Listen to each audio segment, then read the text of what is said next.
Thank you, Chairman Cirrus and Chairman Castro, Ranking Member Malliotakis for holding this joint hearing. And I want to thank our witnesses for being here today. First, I'd like to take a moment to highlight a matter that is near and dear to my heart: the unlawful detention of Tennessee resident Matthew Heath.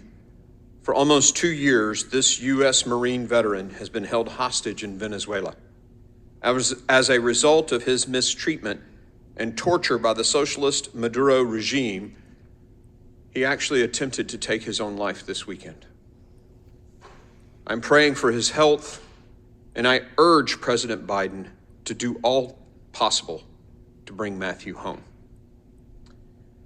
Ever since the Biden administration enacted its open borders agenda, we've seen a surge in illegal migration at our southern border. Under President Biden, border encounters continue shattering records. Last month alone, illegal border crossings hit a record high of over 239,000 encounters. This doesn't count the people who go around CBP. Watering down the migrant protection protocols, threatening to end Title 42 expulsions, and limiting border wall construction amounts to increasing the pull factors, leading to skyrocketing illegal migration. We've seen heartbreaking stories in the media of the real-life consequences of these reckless policies. Border Patrol agents rescuing drowning children in the Rio Grande, sexual assaults of women and children by traffickers, and forcible recruitment of migrants into crime. To say nothing of the fentanyl crisis and the hundreds, thousands of Americans who've died to overdose. While the Biden administration refuses to address illegal immigration's pull factors, such as our broken immigration system, there is an opportunity for bipartisan solutions to some of the push factors.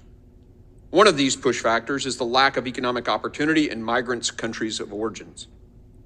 This hearing on private investment provides an excellent opportunity to address this critical issue and to jumpstart our joint efforts with our Western Hemisphere counterparts to create more jobs for their citizens and investment opportunities for American companies. However, there has been a growing sense of hostility by Latin American governments toward the private sector, which is the engine of job creation. We've seen Mexico discriminating against the American private sector, Honduras pass a bill to repeal its special economic zones, and others threaten to nationalize key sectors like mining. This has got to change.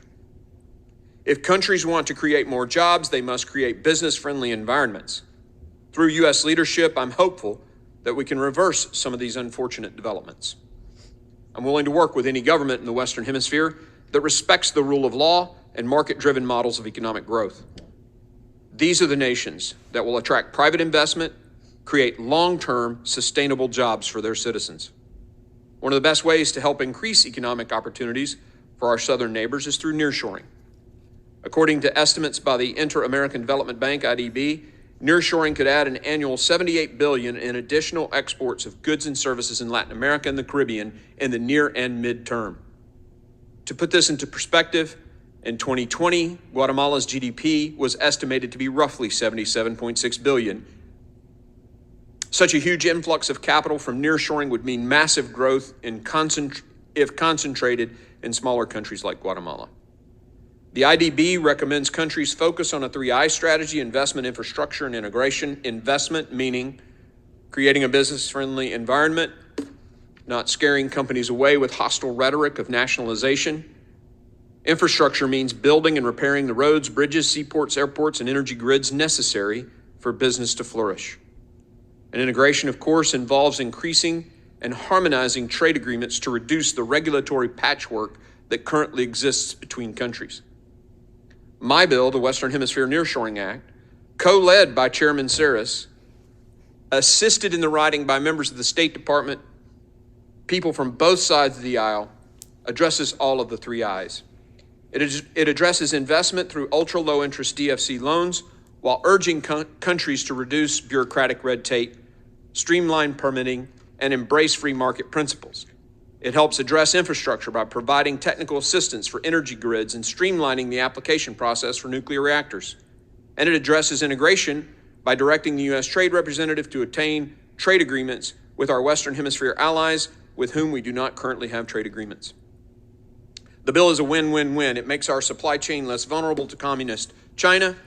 It will create more jobs and economic growth for Latin America and the Caribbean. And as opportunities increase in the Western Hemisphere, the nearshoring of manufacturing will decrease migration to the United States southern border. I urge all of my colleagues to co-sponsor this bipartisan, common sense bill, and I hope Chairman Meeks will schedule it for a full committee markup soon. Private investment is the key to addressing the lack of economic opportunity in many Latin American and Caribbean countries. If governments embrace the rule of law, respect human rights and private property, and if Democrats and Republicans can work together, we can tackle one of the most significant push factors to the surging migration at our southern border. Thank you, Mr. Chairman, and I yield.